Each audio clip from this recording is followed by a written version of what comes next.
Lori Watson has a hidden jewel in Columbia. If you out near the VA hospital, there's a road that's called Leesburg Road, and it goes down to Mill Creek greenhouses. How do you have such variety? When I go there, I see things I never see anywhere else. A lot of research. October through December, I dedicate to looking for spring plants, spring nurseries, booking for plants. Do you travel around and look? Oh yes, a lot of traveling this spring we did, because a lot of the good nurseries, or the nurseries that have some unique things, don't come to Columbia.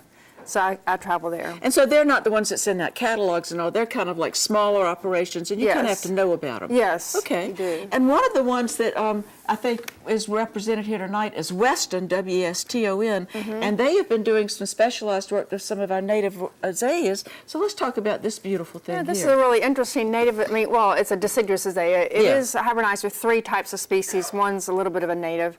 But what they've done is hybridize it better for better fragrance. The fragrance is masses of flowers, and this more compact and deeper green leaves. Because some of our native ones kind of stand there and they look like they just won a football game or something. I mean, their hands are in the air. Yes. Yeah. And it has wonderful fall foliage on it. It's like a burgundy red. And the leaves are very green. Yes, it's a beautiful azalea. It really excited me.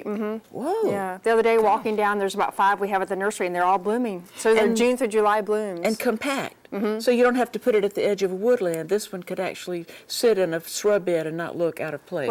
Right. Okay. Not look too leggy. Well, it does smell wonderful. Isn't it? It's those star little shaped flowers. It's charming. Yeah. And then next to it, we've got, I think, a native that's people are always doing breeding and trying things. Right. So this is a little bit different from the normal Annabelle, if I'm not mistaken. Correct. So let's talk about this one. And it does have that mauve color. Most of the Annabelles are the whites. This is the Invincible series, Mini Mauvette. So it's a little bit smaller, compact, smooth hydrangea. And this is a native that's been selected and improved. And a lot of years, if we have a really harsh winter, we won't have hydrangea blossoms. What about with this one? This will bloom on new wood. Oh, so you'll you're always have safe. some You're safe blossoms. from pruning mistakes, and you're safe from the harsh weather. Okay. So all right. yeah. Great. Well, it's perfectly beautiful. Always good to have a shrub like that. And then if you got dead spots in your lawn, if you had this grass out there, you wouldn't have much to worry about. Yeah, I love the switch grasses. We're sort of getting away from the miscanthus and going toward the panicums, because they're coming out with such... Some of them are horrifically invasive. Yes, good cultivars. I mean, a good series. Morning Light's always really pretty, but it's always great to go native, yes. Yeah. And it'll do a little bit better for wet and dry soils. Yeah, wet and dry soils. This is one of the smaller series, Dewey Blue.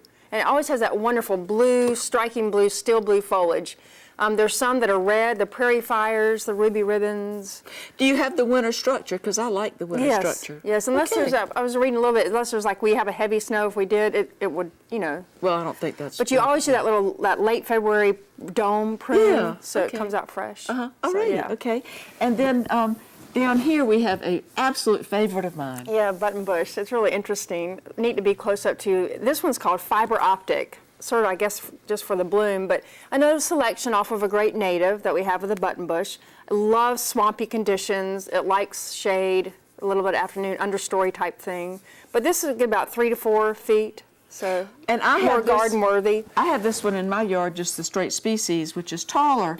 A lot of people think that they have to be in a moist condition, but when you get them established, they are perfectly happy in your yard. And you talk about having fun looking at pollinators.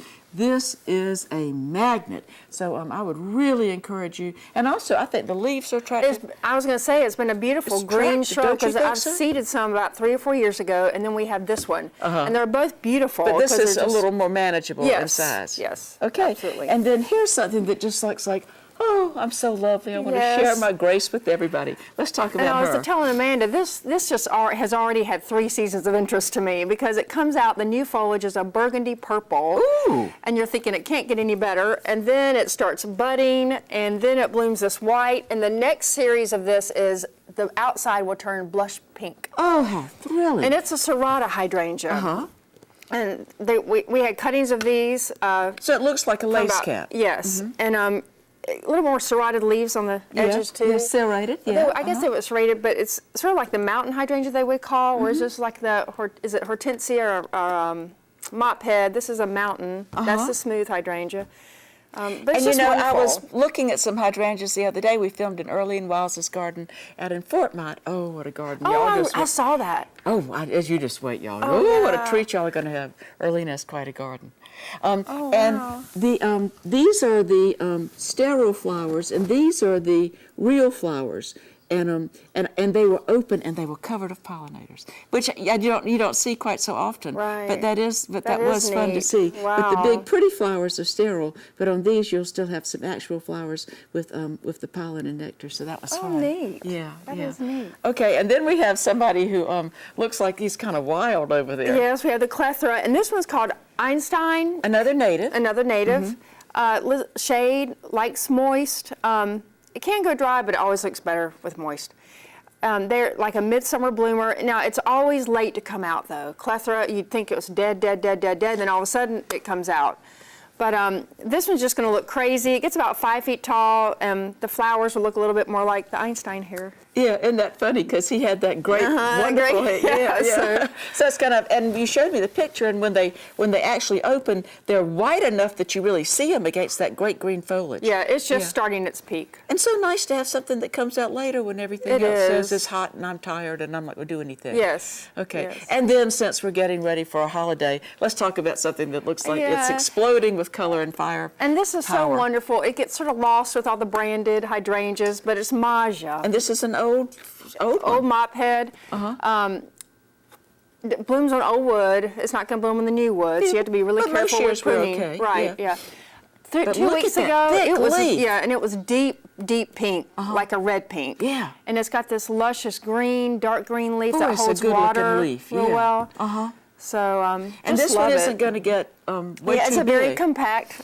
Compact is 3 to 4 feet, dense, good for pots, good for a small garden. Great color. Yeah. Wow. So I think we've got your address up there and your phone number. And we're not far from the VA hospital. Yeah. But so what days are y'all there? Tuesday through Saturday, 9 to 5. 9 to 5. Okay. Yes. Tuesday. So Monday you're We're lounging working. around looking at magazines. Right. Plants need work. Oh, they sure do. Well, and these are just beautiful. And Lori Watson, I want to thank you so much for what you do out there. Oh, I and, love it. And for sharing your Love you. Sharing. Well, we love you too. I remember the first time you came on. It was fun. And it's always, it gets more fun every time you come. does. Thank you, darling. All right. All right.